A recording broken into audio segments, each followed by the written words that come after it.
Welcome, everybody, to Night of the Nerdy Laser podcast. I'm your host, as always, Richard. Tell me you love me, Yule. I'm Jeff Brown. And Jeffrey, we're going back to high school.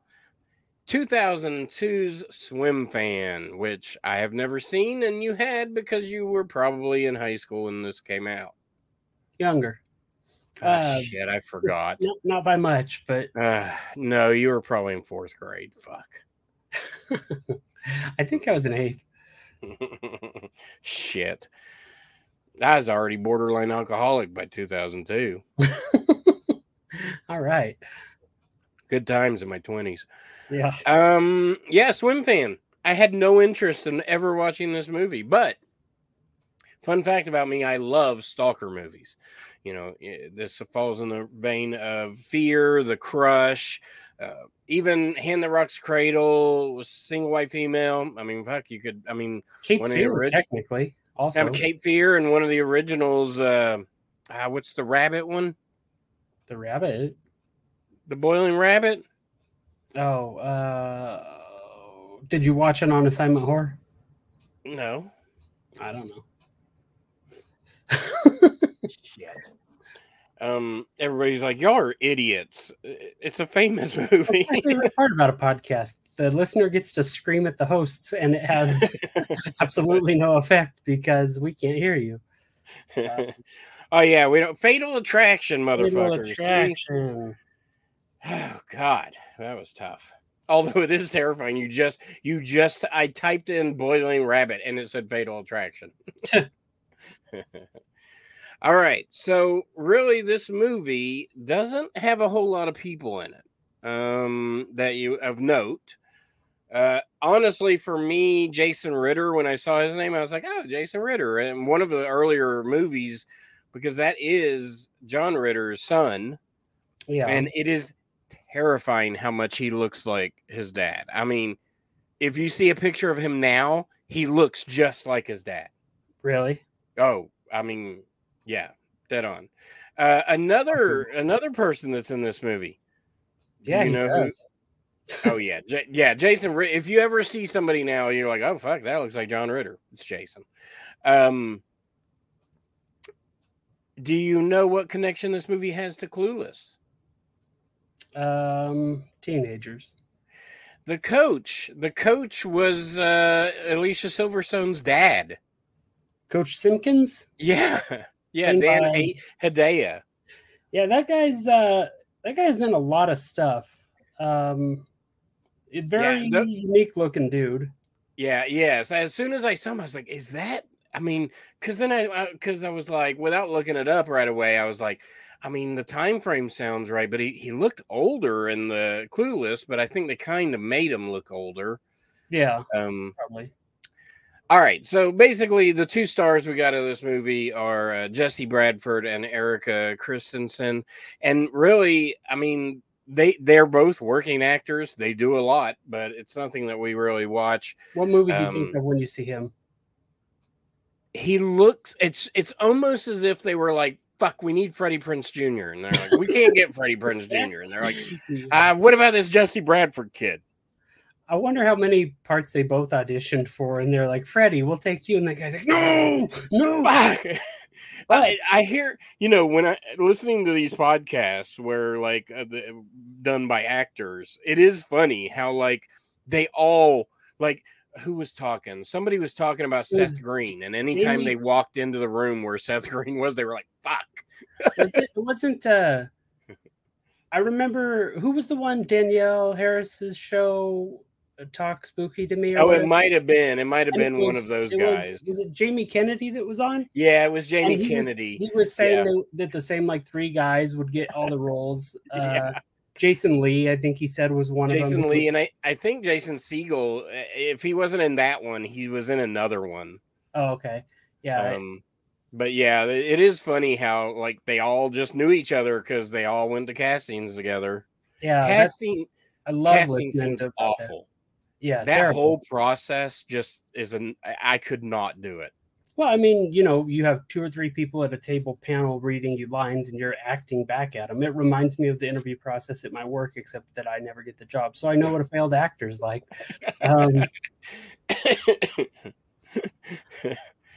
Oh, Jeffrey, you know, for me, even if you get that job, you might have been in hell like me. Yeah, no, yeah. All right, enough of that bullshit. Mess up my recording schedule. So I looked up her age, and at this time of 2002, Erica Christensen was 20 years old. Really? She's very attractive. Yeah. In this movie. Yeah, she is. All right, so, you know, this movie is a teen thriller, much in the likes of Fear, probably its closest counterpart, just because Fear, but Fear was a guy, and then, but thank you. I forgot. I only remember the roller coaster. Of course you do.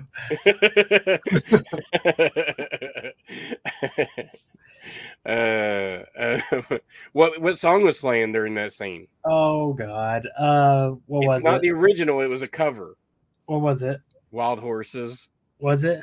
Yeah, it's Wild Horses, but it's done by another band with a female singer, and it's very slow. Yeah.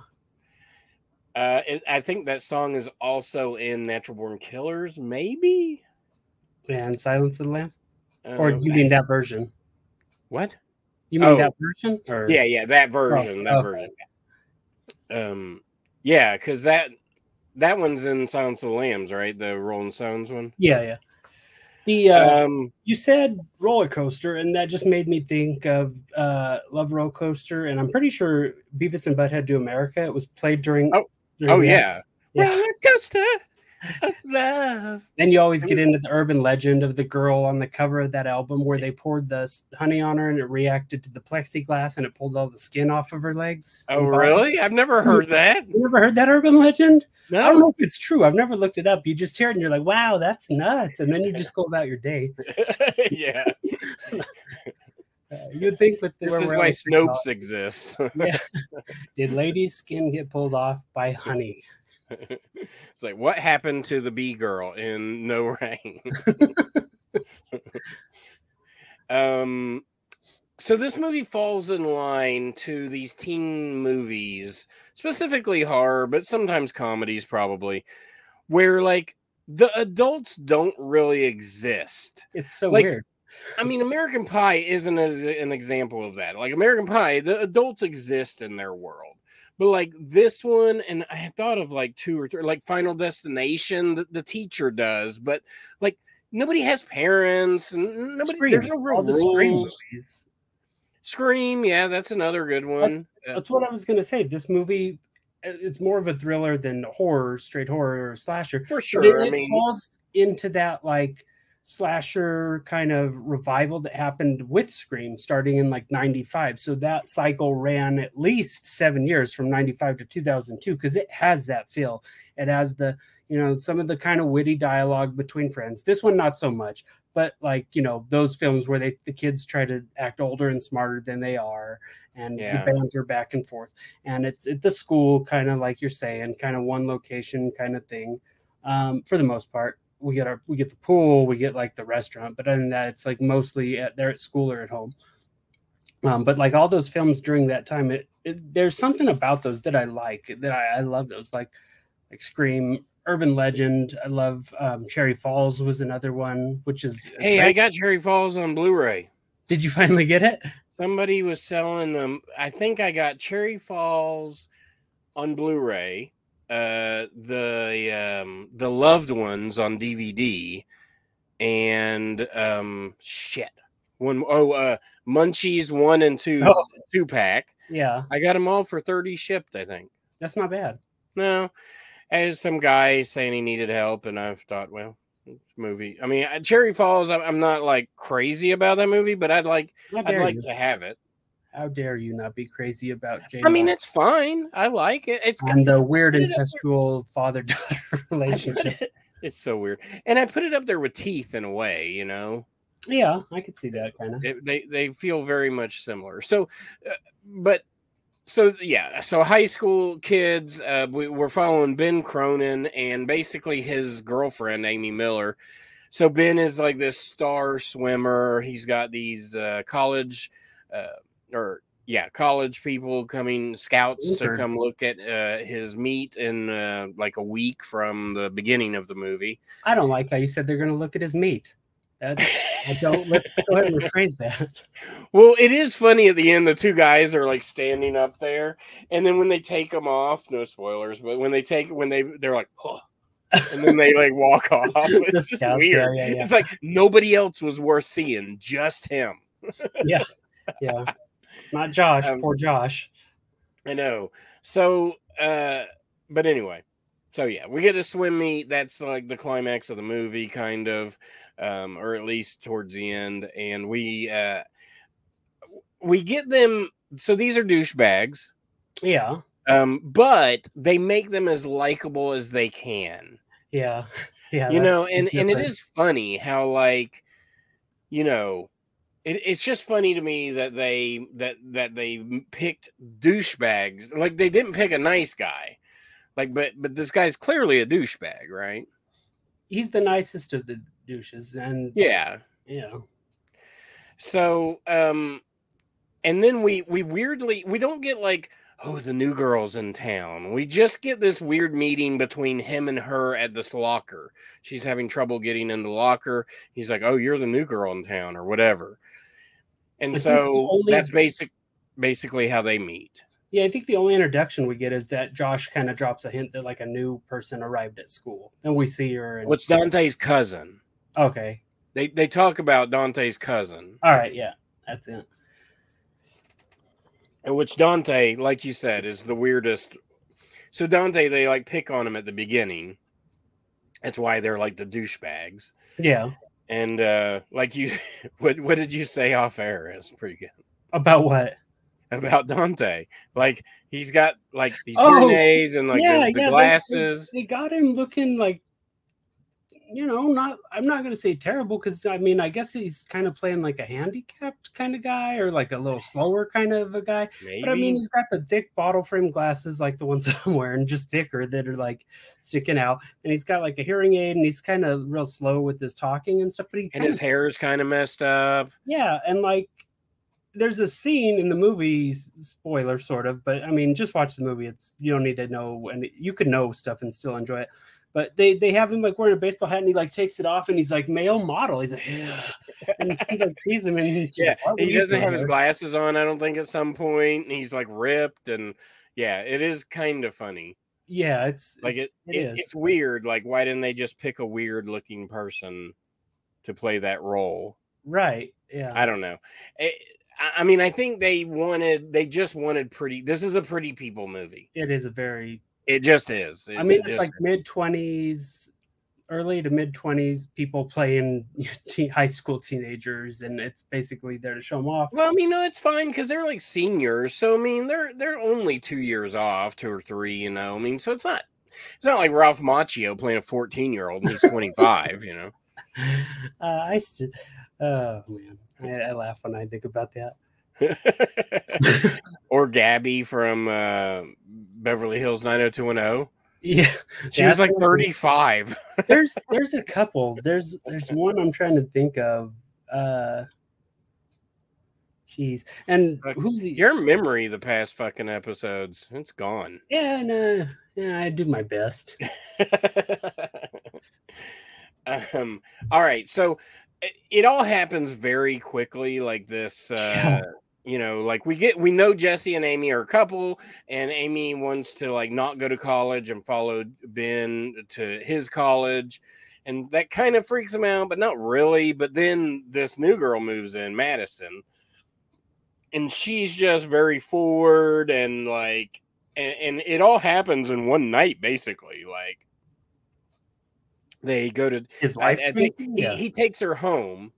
He takes her home because he feels bad because he almost runs her over. Right. Because he thinks he sees her walking down the hall or walking down the sidewalk, right? Yeah, that's one thing I want to talk about. Not that one specifically, but it happens a couple of times. The way they do some cuts in this movie to kind of like show an internal like thought process, or like what someone's seeing. Because Yeah. there's one part where they're talking at each other, and it's got like weird cuts, and he's like blah blah blah blah blah, and he's like just like sitting there quiet, like, so I'm like, what is he thinking? And then it's like, and then there's parts where like he could hear her voice, and it's kind of like all in his head. So it's like, and you see like these montages or like these like blurry things, like his thoughts. Yeah, exactly. Yeah, it is kind of weird, but I dig it because that gives us sort of sympathy for him, right? Like that's the only way we really get it. You know, because you kind of think he's a douche at the beginning anyway, so you're like, I don't really care. But then you do kind of feel bad because whatever. So that pool scene. Something, isn't it? So apparently they go out to dinner, but it wasn't like a date. Not to him anyway. But to her, for sure was. And then she wanted to see him swim at 10 o'clock at night. So they go to the... I don't know if this is at high school. I mean, I'm guessing it is. But at some point, he mentions, like, there was a pool off... Like, it's like... He did community service at it, and he, like, renovated it back into a pool, and that's where he got his love of swimming. But was that this? I don't know. I don't think so. I think that was when he got sent away. But... I guess he's the star athlete, so he has access to the pool whenever he wants, baby. I mean, I guess. I mean, that makes sense. I mean, because the coach even says, like, I don't want you out of the, like, I want you living in this pool. And when you're not in it, I want you dreaming about it or thinking about it. When you're in it, I want you fucking in it. So he's swimming, and then all of a sudden, the girl is not where she was sitting. She's in the pool in her, underwear, and then, they have sex in the pool. It's a really hot scene. Erica Christensen, she's 20 years old in this movie. She's very attractive. She does a really good job at playing a crazy girl. And I mean, Jesse Bradford does a good, this is a good movie. I really like this movie. Like, I mean, it does what it needs to do. But how did that dog survive, dude? I don't know. I mean, because as soon they showed that dog twice in loving scenes with the guy. Yeah.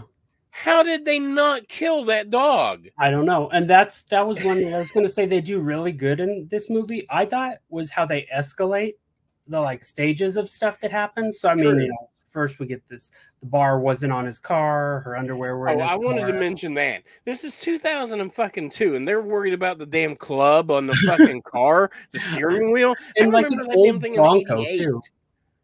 Yeah, and it's like it's not like a fancy car either. It's just a pickup truck. Yeah.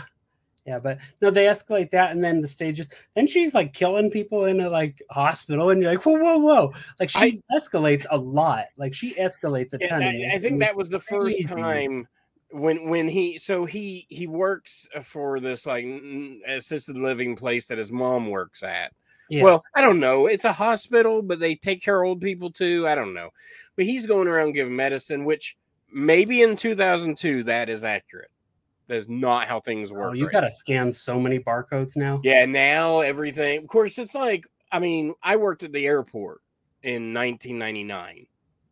I could run out on that runway and not one person would give two shits about it. 2 years later, it's a big fucking deal. Yeah. Things change. Yeah. So yeah, we get that. So it's this older guy that like he's friends with, and he's giving him his medicine, and he's walking down the hall, and all of a sudden Code Blue happens, and you're like, oh fuck!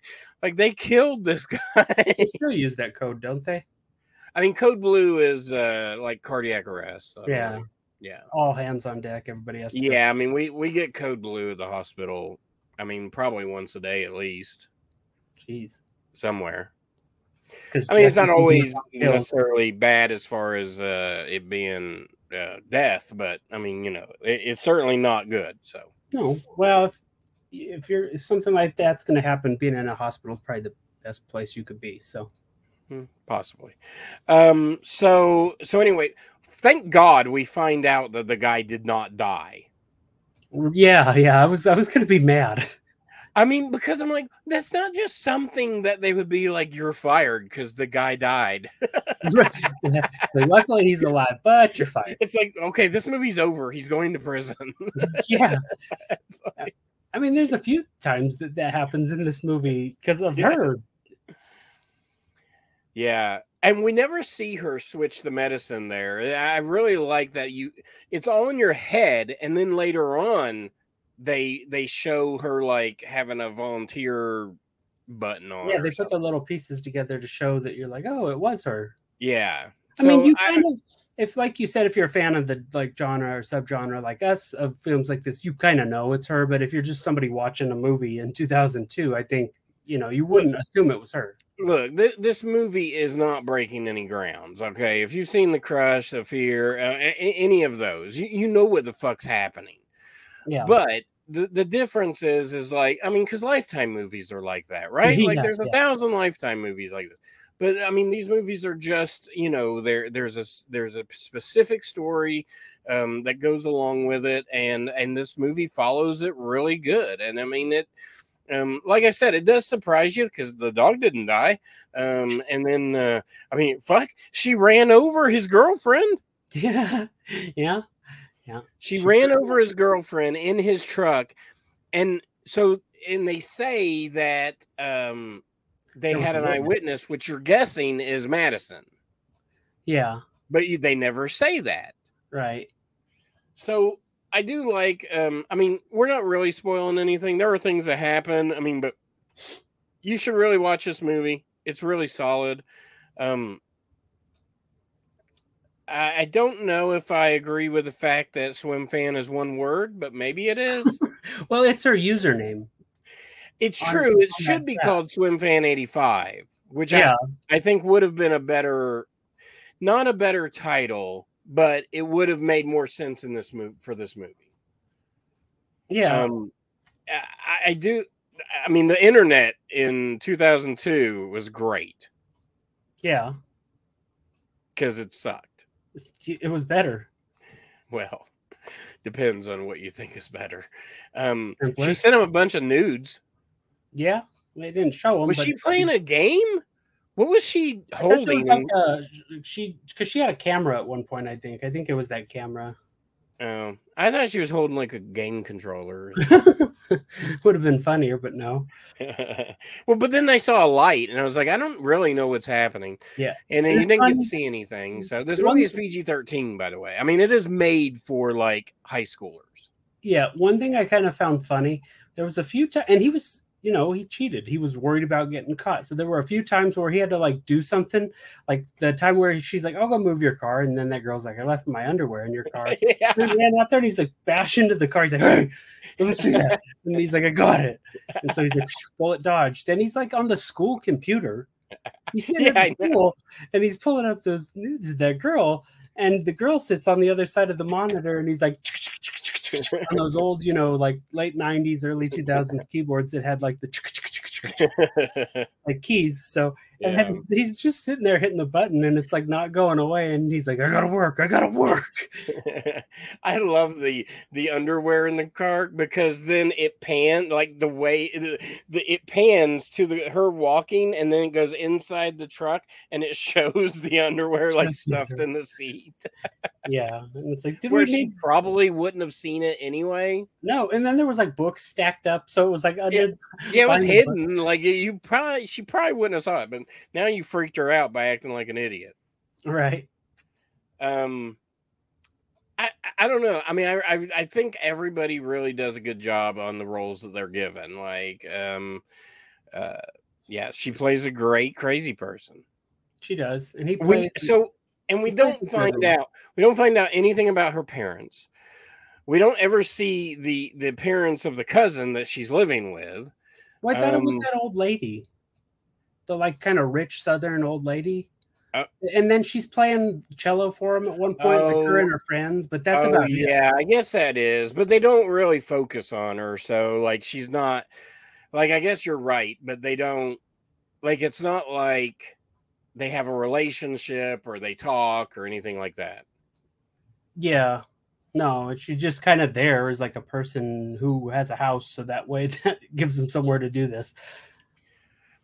Yeah, I mean, we won't spoil this because I think it's good, and I mean, nothing really amazing happens, but it does have a really good story. So I really urge everybody to watch it. The end, it probably ends how you would expect. Actually, it's a little more crueler than Yeah. I mean, it's kind of cruel the way it ends. Yeah, we get that like false ending too, Yeah. where the police are involved and all that stuff. Well, yeah, you get the ending that you think where Yeah, no spoilers. Let them watch it because I like that like fake kind of ending, but you're like, nope, it ain't over. Yeah, I mean, I like how it ends. I mean, I like how what Madison does, and then the culmination and where it's at. So I don't know, what do you give this movie? Honestly, I give this one a 3.5. Yeah, Yeah, I like it. Like I didn't remember any of it, to be honest with you. And I think about it every once in a while. I'm like, man, that was a stupid movie from that period of time. I really want to watch it. So when we're trying to come up with episodes, I was like, yeah, Swimfan, let's do it. But yeah, it's a good thriller. For 20 years old, it holds up pretty well, to be honest with you. yeah. I mean, 3.5 out of 5 is not bad. I give it a 4 out of 5. Man, I loved Ooh, it. wow. Yeah, I love these type of movies. They're really fun. You can watch it like a made-for-TV movie for sure. Huh? It's like a made-for-TV movie for sure. Yeah, I would say that. Yeah, I But it's mean, got like the the teen budget. heartthrobs at the time, so they made it a studio film. Yeah. And a fun fact: my buddy Peyton used to date a girl named Katie, and he told me this earlier. So I was like, "Okay, I'll shout you out on the podcast." He's like, "Yeah, I took that movie from her," and I was like, "Out of all the movies you took Swimfan?" He's like, "Yeah, I sure did." I was like, "Oh, good for you, buddy. Good." So other movies that IMDb say that are like this, I just think this would be fun. So The Crush, Fear, another movie called Just Crush, which I'm not sure what's going on there. The Roommate, Joyride, which I mean, Joyride is a stalker type movie. I forget. I guess that's why I kind of dig that movie. Candy Cane. Teaching Mrs. Tingle. Never seen it. Have you? No, but I believe it's a Miramax. I think. No. So we can't watch that now. We can watch whatever we want. I always get teaching Mrs. Tingle and Disturbing Behavior confused. Which one is the one where she's holding the apple? And that's Teaching Mrs. Tingle. Yeah, that's a Miramax. Yeah. Out of print. Blu-ray goes for like $40. Oh, Helen Mirren is Mrs. Tingle. I kind of want to watch this movie now. The one I want to watch. Jeffrey Tabor's in that movie. I mean, Katie Holmes, I knew was in it. Yeah, Katie Holmes. The one I'm thinking of that Molly Ringwald, Vivica A. Fox. Man, there was a Mondo video put it out, I think, called The Fan.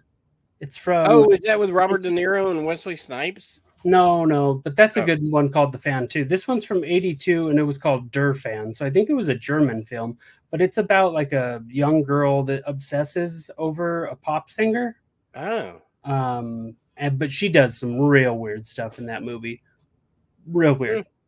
But yeah, it's kind of the same, just that like the ratcheting up of like intensity of craziness and the stalking, like films like that. Yeah, they're good. I wonder what Jason down at the dungeon would think of this movie. He wouldn't like it. No. He likes Valentine, so that's about the same time. Yeah. He might. I'll ask him next time I'm right down the road from my house, Maryville, Tennessee. You can go on East Broadway, hit the roundabout, and that is Southland Books. And downstairs around the back is the dungeon, and that's where Jason hides most of the time. You can find him there along with his vinyl records, VHS tapes, DVDs, Blu-rays, boutique Blu-rays, all sorts of just goodness. Tarot card. Ask him about tarot cards. He knows so much about tarot cards. So he would love to just describe each card to you, tell you what they're about. He'll even do a reading if you ask him. Oh, jeez. Please, somebody do that, and somebody that he doesn't know. All right. He also has Jeffrey. He has anime porn. We're still trying to get rid of that anime porn. He's got it. You ask him for it, and he will hook you up. It is not on the shelf. It's on the floor and behind the counter. Where it needs to be. Where it needs to be. It's in the garbage where sin lives. But you can also follow Jason on Instagram, Southland_Dungeon, and that will give you all the pics of new stuff that is coming in daily. So if you see something that you like and you're not in the area, you can indeed just ask him if he will ship it to you for a certain price. And if you tell him that you heard him from Night of the Nerdy Laser, he may even give you a discount. Maybe. And if he doesn't, tell me, because I'll... Clobbering time. Clobbering time. So yeah, I love swimming. I mean, I would love to do just all like slasher, like all Stalker shit. Perfect Blue. Have you ever seen Perfect Blue? The anime? Yeah. Yeah. But it's a stalk. I mean, it's a Stalker. Yeah. Yeah. It reminds me of that. Huh? Joe Bob showed that recently.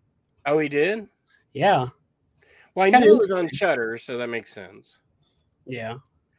Yeah, that's a good. Oh, well, I kind of want to watch The Fan. See which one, the Wesley Snipes one? Yeah.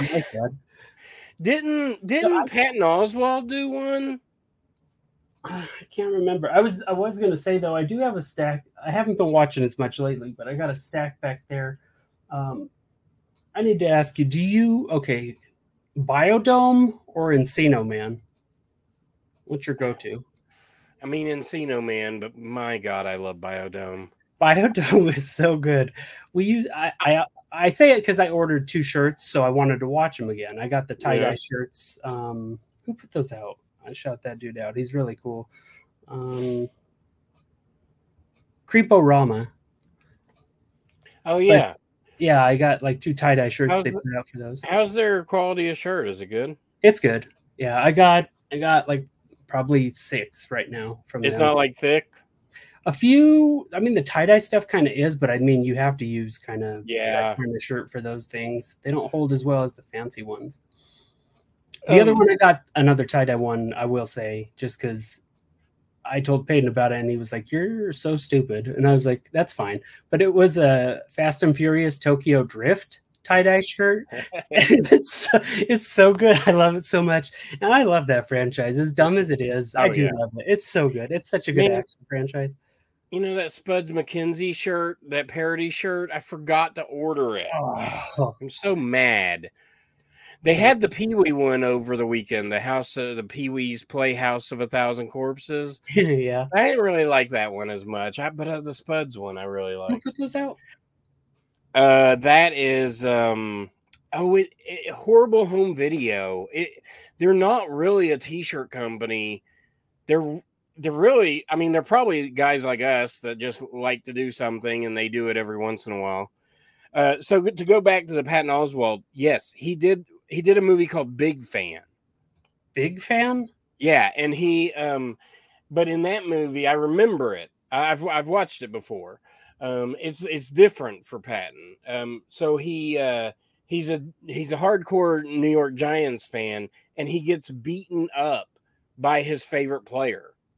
Oh, really? Like something happens, I can't remember what. I think it's out in the it's out in the real world, and he gets beaten up by him. So it just went dark. I think it's on Tubi. At the time of this recording, I looked and it shows Big Tubi. Fan. Yeah. So Biodome go to now to switch back. See, we're all over the fucking place. Encino Man. I mean, I love Encino Man, And I have fond memories of like reading comics, and in the back, that poster, I just love that poster so much. And I love the movie. I love Dave, Sean Astin in that movie. Pauly Shore, Son-in-Law is Pauly Shore's best movie. I love that one. But I think Encino Man is his second best, and probably Biodome's his third. I mean, as far as just like him, you know? Yeah. Hey, don't you Biodome? Biodome has a special place in my heart just because it was like, it's a very memorable night. It was like a double date thing on a school night. It was very weird. And and we saw it at the Dollar Movies. Oh, really? Yeah. So my background real quick on Biodome. There was a period. It was every summer. I mean, I grew up with my neighbor. So it was a nice best friend, like right next door. So it was like, it made it easy, but we also lived down the street from a Blockbuster. So in the summer we would walk down there and, rent a movie. Basically, there was one summer, I think we went between Biodome and Night at the Roxbury, just like you'd get your 5-day rental. So we'd do that. And then the next day, one of us would go get the other one. Then 5 would come up, and then the other one would go get this one. And we went back and forth. Now we watched Biodome so many times that summer and played baseball, and like it was just fun. But growing up, those memories are kind of Biodome's cool. Really good. I mean, the two of them together are great, and that has just a great cast in it. And I love the setting. I mean, like the rain, all the different things that the Biodome has. It's a great movie. I think I watched it a couple of years ago. Maybe I'll watch it again. I need to put together a list for the beach next week. So, oh yeah, there you go. I think. So speaking of next week, we are covering Happy Death Day. Going to college again. And Happy Death Day is a mix between if Groundhog Day and a horror film collided. I mean, spoiler, I think it's a great film. I think a lot of people kind of slept. Yeah, I mean, it's really good. The same director did Freaky, and I like Freaky okay, but Happy Death Day, that girl is fantastic, and the writing on her it's brilliant. So watch that. We're gonna spoil it, and we're gonna talk about it. And then after that, I don't think we have any picked out, do we? Or we got one more. It's Hereditary, and that's the one my friend Simeon. To lighten the mood, we're going to talk about Hereditary. Well, the reason we're doing it that way is because we're getting ready for the spooky season. Because by the time that one drops, it's going to be either the end of August. Hereditary is going to be a hard watch for me, I feel. Yeah, but I mean, I love Midsummer, but I can't watch it again straight through. I have to like watch a little bit, take a break, watch the rest of it. Yeah, and I don't even know about. Have you seen Beau Isn't Afraid or whatever? Not yet. It's 3 hours long. They're getting a little. But he calls it. They're calling it his trauma trilogy. I could see that. I mean, the guy. Well, I know out of the first two. Yeah. No, it's all right. So cool. Hereditary, and then does that give us 110? That gives us to our 10th. Yeah. All right. So for 110, we'll do something special. We'll think of that and tell y'all next week. But until next time, I guess we're out of here. Yep. And Jeff's going to tell you what to do. Keep it bloody. Because somebody has to. You told me you love me. You told me to tell you that.